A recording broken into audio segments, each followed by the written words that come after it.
कुल घरेलू उत्पाद के, जीडीपी के जो आंकड़े हैं, ये आंकड़े अभी तो केवल आंकड़ों की दृष्टि से देखा जाए तो ये आकर्षक हैं। लेकिन साथ में ये भी खबर आई है कि अंतर्राष्ट्रीय मुद्रा कोष मानता ही नहीं कि जिन आंकड़ों के आधार पर ये आंकड़े बने हैं, जीडीपी के आंकड़े हैं, वही आंकड़े जब विश्वसनीय नहीं है, तो फिर जीडीपी के आंकड़े कैसे विश्वसनीय माने जा सकते हैं? तो इन दोनों चीजों में तो बड़ा एक शत्रुतापूर्ण अंतर्विरोध है, मतलब एक एंटेगोनिस्टिक कंट्रडिक्शन है दोनों चीजों के बीच में। एक तरह से ये दोनों बातें एक दूसरे को कैंसिल आउट करती हैं। यानी जो आईएमएफ ने जो आकलन किया है भारत की जो डेटा रिजीम है उसका, और दूसरी तरफ ये जो जीडीपी के आंकड़े आए, ये दोनों तो एक दूसरे को रद्द कर देती हैं। देखिए, मेरा मानना है कि आईएमएफ भी देर आए दुरुस्त आए वाली बात लगती है। पिछले साल भी उन्होंने सी ग्रेड दिया था, इस साल भी सी ग्रेड दिया, लेकिन पिछले साल लगता है लोगों ने देखा नहीं, तो इसलिए उस पर चर्चा नहीं हुई। अभी जो हिंदू अखबार ने वो निकाल दिया, उसके बाद बहुत चर्चा हो रही है। तो बात तो ये है कि नोटबंदी के समय से हमारा जो असंगठित क्षेत्र है और संगठित क्षेत्र दोनों अलग अलग दिशा में चल रहे हैं। नोटबंदी ने असंगठित क्षेत्र को धक्का दिया, फिर अगले साल जीएसटी ने दिया, फिर उसके अगले साल नॉन बैंकिंग फाइनेंशियल कंपनियों का क्राइसिस जिसमें आईएलएफएस वगैरह डूबे थे, फिर उसके बाद पैंडेमिक ने, तो 4 बड़े धक्के लगे हमारे असंगठित क्षेत्र को। तो इसलिए असंगठित क्षेत्र गिरावट पे है, संगठित क्षेत्र बढ़ रहा है, और जो असंगठित क्षेत्र की डिमांड है वो संगठित क्षेत्र में जा रही है। उदाहरण के तौर पे अगर ट्रेड सेक्टर ले लीजिए, तो ट्रेड सेक्टर जो है सेकंड बिगेस्ट एम्प्लॉयर है कृषि के बाद, तो उसमें अभी डिमांड जा रही है ई कॉमर्स की तरफ। तो जो हमारे बगल के स्टोर हैं, जो नेबरहुड स्टोर हैं, वहां से डिमांड शिफ्ट कर गई। हम तो अपने घर में ही देखते हैं कि जो पैंडेमिक के पहले तो हम कुछ भी ई कॉमर्स से नहीं लेते थे, और अब 90% ऑर्डर ई कॉमर्स का जा रहा है। तो आजकल जिस प्रकार से बच्चे ऑर्डर कर रहे हैं ई कॉमर्स पे, मिडिल क्लास कर रहा है वगैरह, तो नेबरहुड स्टोर डिक्लाइन पे है, और नेबरहुड स्टोर ही तो असंगठित क्षेत्र है। इसी तरह की खबर आपकी लगेज इंडस्ट्री से, प्रेशर कुकर इंडस्ट्री से, बाकी और कई सेक्टर से आ रही है कि असंगठित क्षेत्र गिरावट पे है, संगठित क्षेत्र बढ़ रहा है। तो ये जो आंकड़े आए हैं वो दिखा रहे हैं कि संगठित क्षेत्र किस रफ्तार से बढ़ रहा है। और ये क्वार्टरली आंकड़े होते हैं, उसमें पूरा संगठित क्षेत्र का भी आंकड़ा नहीं आता है, उसमें भी कुछ 100 कंपनियों के आंकड़े आते हैं, कुछ और होता है। और फिर यहाँ पे किया ये जाता है कि क्वार्टरली आंकड़े बहुत कम होते हैं, तो पिछले साल के आंकड़ों को एक हाई फ्रीक्वेंसी डेटा से आगे कर दिया जाता है। अब जो हाई फ्रीक्वेंसी डेटा है वो किस प्रकार के हैं, ये अपनी लिस्ट वो देते हैं कि ये इस प्रकार से हम इन आंकड़ों को ले रहे हैं। तो क्वार्टर 1 में जो 22 आंकड़े थे, उनमें से 16 में गिरावट थी, अभी भी 13 में गिरावट है। तो अगर गिरावट है तो कैसे, मतलब इतना तेज अर्थव्यवस्था चल रही है? क्योंकि अगर आप इन जो हाई फ्रीक्वेंसी डेटा के आधार पे आप जब अपना प्रोजेक्शन कर रहे हैं, तो फिर अगर ज्यादातर आंकड़े गिरावट पे हैं तो कैसे जब इतना तेज हो गई? तो इसलिए मेरा मानना है कि यहाँ पे जो परेशानी है वो हमारी मेथड की है। जो जिस प्रकार से हमारा मेथड है क्वार्टरली जीडीपी को एस्टिमेट करने का, उसी में परेशानी है। फिर सवाल ये उठता है कि जब ये आंकड़े इतने सही नहीं हैं, तो फिर एनुअल आंकड़े कैसे सही हो जाएंगे? क्योंकि इसमें तब्दीली बहुत होनी चाहिए फिर, तो वो तब्दीली भी उतनी नहीं दिखती जितना कि ये है। तो यानी कि कुल मिला के हमारा जो जीडीपी का जो एस्टिमेशन का तरीका है, उसी पे सवाल है। और वही आईएमएफ कह रहा है कि जो आप जिस प्रकार से कर रहे हैं, आप 2011-12 के बेस इस्तेमाल कर रहे हैं, जिस प्रकार से आप होलसेल प्राइस इंडेक्स इस्तेमाल कर रहे हैं, जिस प्रकार से आपके पास आपके जो स्टेट्स और जो लोकल बॉडीज हैं उनका डेटा 2019 के बाद से रिलीज नहीं हुआ है, तो तरह तरह के उन्होंने बताए हैं कि ये समस्याएं हैं। लेकिन साथ में उन्होंने ये भी कहा कि अभी 2026 में ये सब रिवाइज हो जाएगा, क्योंकि सरकार ने कमेटी बिठाई है कि जो कंज्यूमर प्राइस इंडेक्स को कैसे जो बढ़ाया जाए 2011-12 के उसमें, और फिर कैसे जो हमारा जो जीडीपी के आंकड़े हैं उनको हम कैसे आगे बढ़ाएं।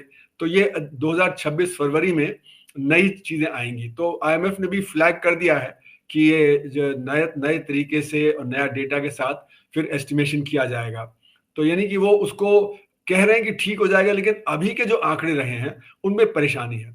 लेकिन मेरा मानना है कि इससे ज्यादा एक और परेशानी है जो आईएमएफ ने फ्लैग किया है। क्योंकि आईएमएफ तो देखिए, वो उनकी तो एग्रीमेंट होती है कि वो सिर्फ सरकारी डेटा इस्तेमाल कर सकते हैं, वो कोई और डेटा इस्तेमाल नहीं कर सकते।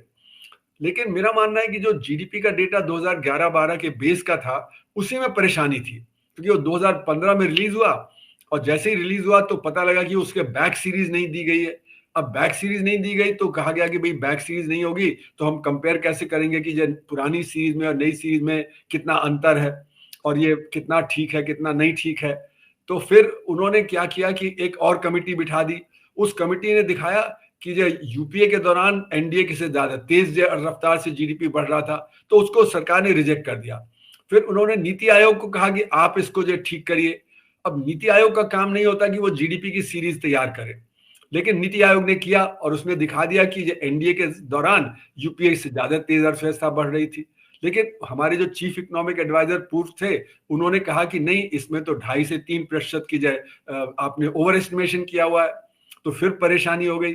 फिर 2016 में जब ये आपका जो डिमोनेटाइजेशन आया, तो उस समय 3 लाख कंपनियों को MCA 21 डेटाबेस से निकाल दिया गया। ये कहा गया ये तो जो आपकी जो फर्जी कंपनियां हैं। तो जब आपने 18 लाख में से 3 लाख कंपनियां निकाल दी तो जीडीपी में फर्क आना चाहिए था, लेकिन कोई फर्क नहीं आया। उसके बाद जो फिर कुछ महीनों बाद फिर ये पता लगा कि जो सर्विसेज सेक्टर का इंडेक्स बिल्ड करने के लिए जो MCA 21 की डेटाबेस में जो कंपनियां थी, वहां पे लोग तहकीकात करने गए तो पता लगा 35% कंपनियां वहां पे थी नहीं जो पता दिया गया। तो यानी कि 35% और भी फर्जी कंपनियां रही थी, जो कि शेल कंपनियां हो सकती हैं। तो फिर भी ये डेटा में कोई फर्क नहीं आया। तो मेरा मानना है कि जीडीपी जो कैलकुलेट किया गया 2011-12 के बेस पे, उसी में परेशानी है। आईएमएफ उसको पॉइंट आउट नहीं कर रहा। आईएमएफ कह रहा है कि क्योंकि आप पुराना डेटा यूज कर रहे हैं इसलिए परेशानी है। मैं तो कह रहा हूं कि 2011-12 की जब सीरीज में ही परेशानी है, और जो तरीका है कि जिस तरह से असंगठित क्षेत्र को हम प्रॉक्सी करते हैं संगठित से, वो परेशानी है। इस बात को कुछ हद तक जो आईएमएफ ने माना है कि जो हमारा इनफॉर्मल सेक्टर, जिसको मैं अनऑर्गेनाइज सेक्टर बोलता हूं, इनफॉर्मल सेक्टर के डेटा में परेशानी है। तो अब मतलब धीरे धीरे वो बात मान रहे हैं, लेकिन पूरी बात तो नहीं कर रहे हैं, क्योंकि हमारी सरकार डेटा को छुपा रही है, डेटा को मैनिपुलेट कर रही है। क्योंकि 2017-18 का जो कंज्यूमर सर्वे था उसको पहले नकार दिया। फिर जब 2019 में इलेक्शन के पहले जो डेटा आया कि हमारा बेरोजगारी 45 साल के चरम सीमा पे पहुंच गई है, उस डेटा को रिलीज नहीं किया, बाद में किया गया। फिर आपने मल्टी डायमेंशनल डेप्रिवेशन की बात की, 2015-16 के नेशनल हेल्थ एंड फैमिली सर्वे को 2019-21 से कंपेयर किया। अब ये भी एक अजीब बात है कि 2015-16 1 साल है, 2019-21 2 साल का है। तो उसने आपने क्यों किया? क्योंकि 2020-21 में तो सबको पता है कि हालात बहुत बिगड़ गए थे देश में। जो 3 फैक्टर्स होते हैं मल्टी डायमेंशनल डेप्रिवेशन के, एक होता है वेलफेयर। अब जब सब लोगों की आमदनी गिर गई तो वेलफेयर कैसे इंप्रूव हो गया? दूसरी बात फिर शिक्षा आती है। अब शिक्षा में हमने देखा कि शिक्षा संस्थान बंद हो गए, बच्चे स्कूल नहीं जा रहे थे, तो शिक्षा में कैसे जो बेहतरी हो गई। फिर तीसरी बात है हेल्थ। हेल्थ में देखा कि पैंडेमिक के दौरान तो सब ज्यादा क्राइसिस हुआ, लोग हॉस्पिटल के बाहर जो मर गए। बंबई दिल्ली में जहां पे कि जो इंफ्रास्ट्रक्चर हेल्थ का अच्छा है, गांव में तो पता ही नहीं लग रहा था, वो कहते थे सांस फूल गई और डेथ हो गई। तो किसी भी तरीके से 2019-21 का डेटा 2015-16 के डेटा से अच्छा नहीं हो सकता था। लेकिन सरकार ने उसका इस्तेमाल किया और कहा कि हमने 25 करोड़ लोगों को जब पॉवर्टी लाइन के ऊपर कर दिया है, जबकि नई पॉवर्टी लाइन हुई नहीं। तो मेरा कहने का मतलब है कि डेटा के साथ बहुत ही खेल किया है सरकार ने, अपनी एक अच्छी छवि दिखाने के लिए। बार बार जहां पे भी ये डेटा उनको सपोर्ट नहीं करता, उसको मैनिपुलेट किया। और मुझे लगता है जीडीपी का डेटा भी इसीलिए मैनिपुलेट किया जा रहा है, क्योंकि अब संगठित क्षेत्र बढ़ रहा है तो संगठित क्षेत्र के आधार पर दिखेगा कि भाई चमक रहा है। तो इसलिए हम कह सकते हैं कि अब हम चौथी बड़ी अर्थव्यवस्था हो गए हैं, जबकि मेरे अनुमान से, क्योंकि असंगठित क्षेत्र को हमने ठीक से नापा नहीं है, तो अभी हम 7वीं बड़ी अर्थव्यवस्था है, न कि चौथी बड़ी अर्थव्यवस्था है। तो इस संगठित क्षेत्र में जो उछाल आया है, उसका क्या कारण है? उसका कारण ये है कि आपकी डिमांड असंगठित क्षेत्र से संगठित क्षेत्र में जा रही है। जब असंगठित क्षेत्र क्राइसिस में हुआ तो जो डिमांड वहां जा रही थी, जैसे कि मैंने बताया कि ई कॉमर्स में डिमांड जा रही है, नेबरहुड स्टोर से वो हटके वहां जा रही है। उसी तरह आप देखेंगे प्रेशर कुकर इंडस्ट्री का डेटा, उसी तरह आप लेदर गुड्स का।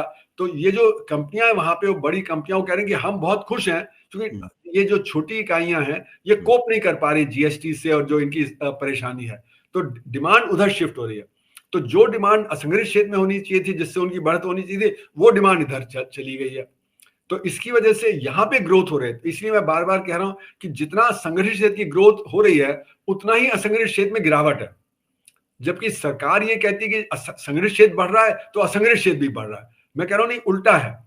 संग्रहित क्षेत्र बढ़ इसलिए रहा है क्योंकि डिमांड उधर शिफ्ट हो रही है।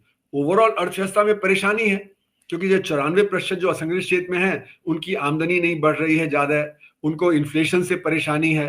तो इसलिए उनकी जब डिमांड जब कम रहेगी तो फिर जब वहां पे जब डिमांड कम हो जाएगी तो जो भी थोड़ी बहुत डिमांड है वो संग्रहित क्षेत्र में चली जा रही है। तो इसलिए संग्रहित क्षेत्र में बढ़त हो रही है और असंग्रहित क्षेत्र में गिरावट, और जितनी बढ़त होगी संग्रहित क्षेत्र में उतनी असंग्रहित क्षेत्र में गिरावट होगी।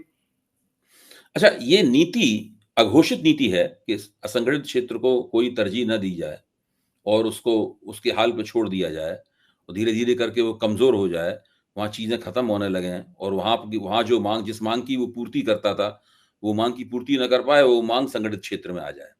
ये तो एक प्रक्रिया दिखाई पड़ रही है जिसका आपने पहले भी रेखांकित किया था और आज भी आप रेखांकित कर रहे हैं और उससे वो तर्कसंगत रूप से समझ में आती है बात ये, किस तरह की है।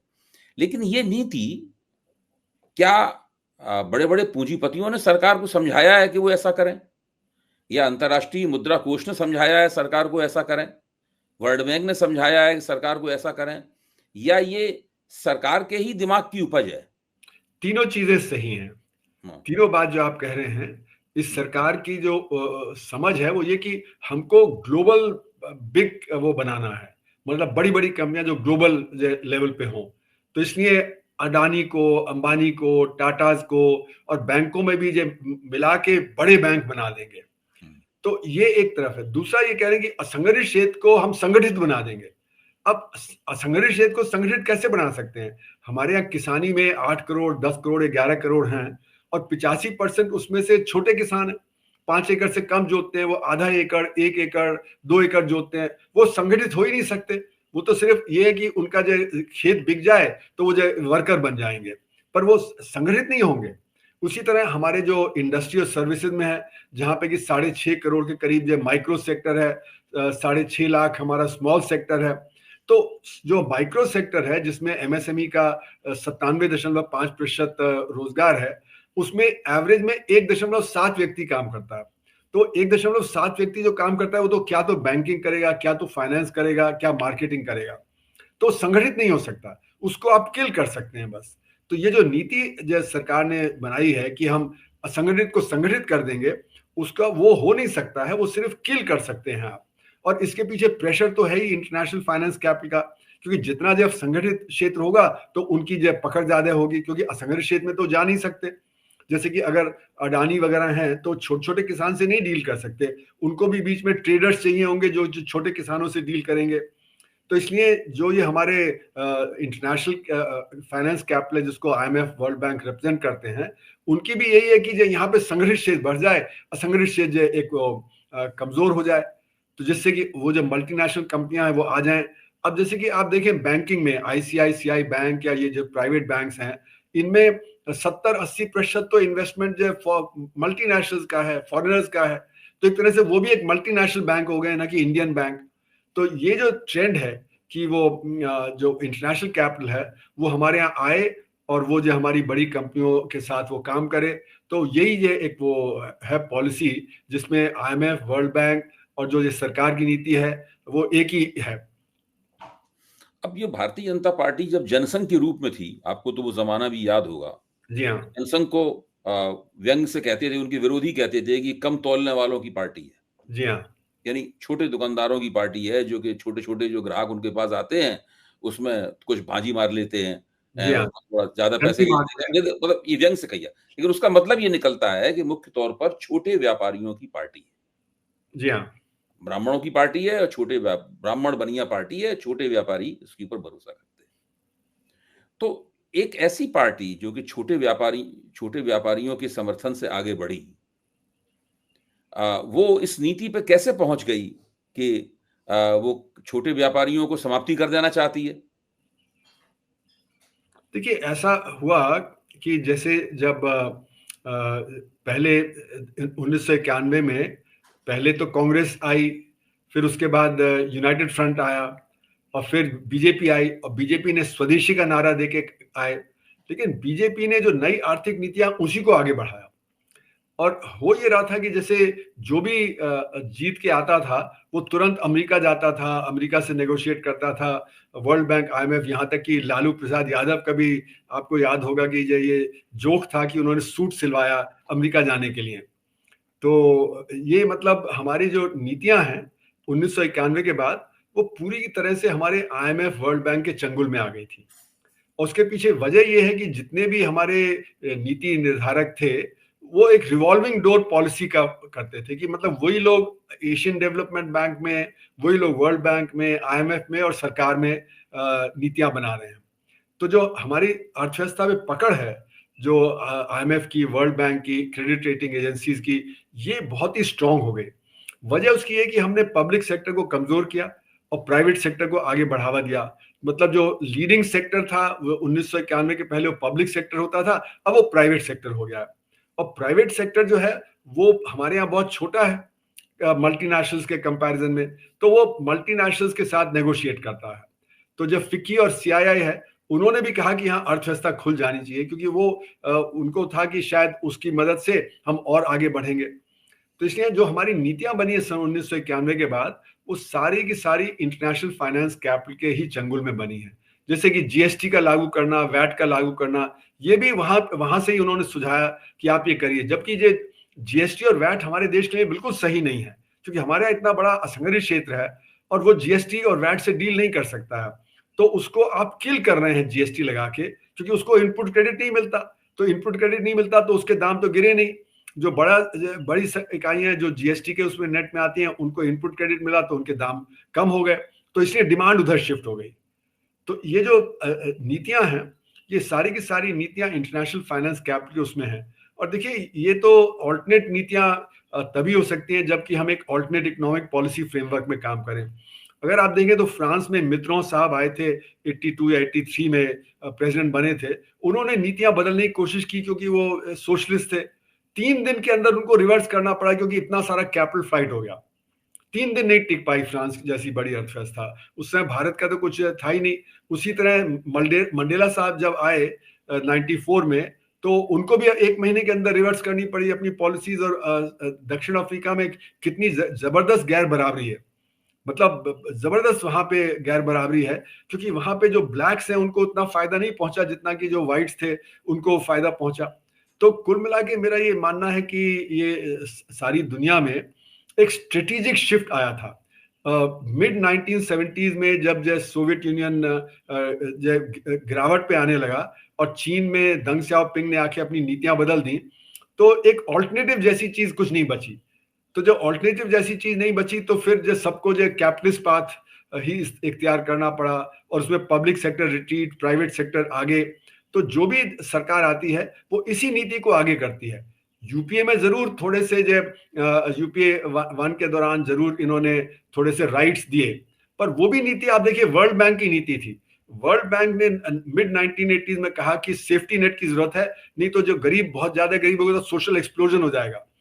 तो जब यूपीए की सरकार आई, तो उसमें जो हमारे जो मुख्य आर्थिक वो थे जो निर्णायक है ना, वो तो अपोज थे कि ये आप राइट टू वर्क और ये सब करेंगे तो उससे गड़बड़ी होगी। लेकिन क्योंकि एक काउंसिल थी जो सोनिया गांधी के नीचे थी, उन्होंने दबाव डाला तो ये राइट्स कुछ मिले। पर लेकिन वैसे जो हमारा जो इकोनॉमिक फ्रेमवर्क है, वो कांग्रेस का हो, बीजेपी का हो, वो इसके खिलाफ रहा। जब ये मोदी सरकार आई 2014 के बाद, तो इन्होंने पूरी तरह से उस तरफ जो ढकेला अर्थव्यवस्था को, क्योंकि उसके पहले थोड़ी बहुत रेजिस्टेंस थी, लेफ्ट की कुछ बात चलती थी, कुछ और रेजिस्टेंस होती थी। लेकिन 2014 के बाद तो पूरी तरह से उस तरफ, यानी कि यहाँ पे आप देखें पैंडेमिक के दौरान जो आत्मनिर्भर भारत पैकेज दिया गया 22 लाख करोड़ का, उसमें से ज्यादा 3-4 लाख करोड़ गरीब के लिए था, बाकी तो सारा पैकेज जो है बिग बिजनेस के लिए था। उसी समय हुआ था कि जो मतलब किसी भी सेक्टर में एक ही पब्लिक सेक्टर बचेगा, बाकी सबको प्राइवेटाइज कर देंगे। तो प्राइवेटाइजेशन का दौर ये सारा बड़ी तेजी से ये सरकार पुश कर रही। तो सारे के सारे मतलब हमारा जो प्रेशर है वो इंटरनेशनल फाइनेंस कैपिटल का बहुत है, और वो सरकार में हिम्मत नहीं है कि वो उसको रोक दे, कि उससे अपोज करने के लिए अलग तरह की नीति बनाए। तो आपकी बात से जो पहला निष्कर्ष निकलता है वो तो ये निकलता है कि अभी जब इस क्वार्टर का जो जीडीपी आया है, उसको उन्होंने 8% दिखाया है। अब इसी क्रम को आगे बढ़ाते हुए अगले क्वार्टर के जीडीपी को और भी दिखाएँगे, क्योंकि रिज़र्व बैंक के गवर्नर ने कहा है कि भाई अब तो हम 7% प्लस ही ग्रोथ करेंगे लगातार। जी इससे हाँ। पीछे तो हम जा ही नहीं सकते। जी हाँ, यहाँ जी तक हाँ। तो हम पहुँच ही गए, अब इससे हाँ, पीछे नहीं आएँगे, बढ़ते ही चले जाएँगे आगे। जी हाँ। तो ये इसी तरीके से कागज़ों में विकसित भारत बना देंगे। बिल्कुल, सही बात है आपकी कि ये मतलब इसी तरह से क्योंकि ये देखिए सरकार प्रोपेगेंडा पे बहुत निर्भर करती है। हर तरह से वो अपनी अच्छी छवि पेश करना चाहती है। वो चाहे कि अर्थव्यवस्था बड़ी हो गई है, फास्टेस्ट ग्रोइंग अर्थव्यवस्था है बड़ी अर्थ इकाइयों में कि हम अब चौथी बड़ी हो गए हैं, अब तीसरी बड़ी होने वाले हैं, हम जापान से भी आगे निकल जाएँगे, वगैरह-वगैरह। तो ये एक मतलब चमक अपने लिए क्रिएट कर रहे हैं।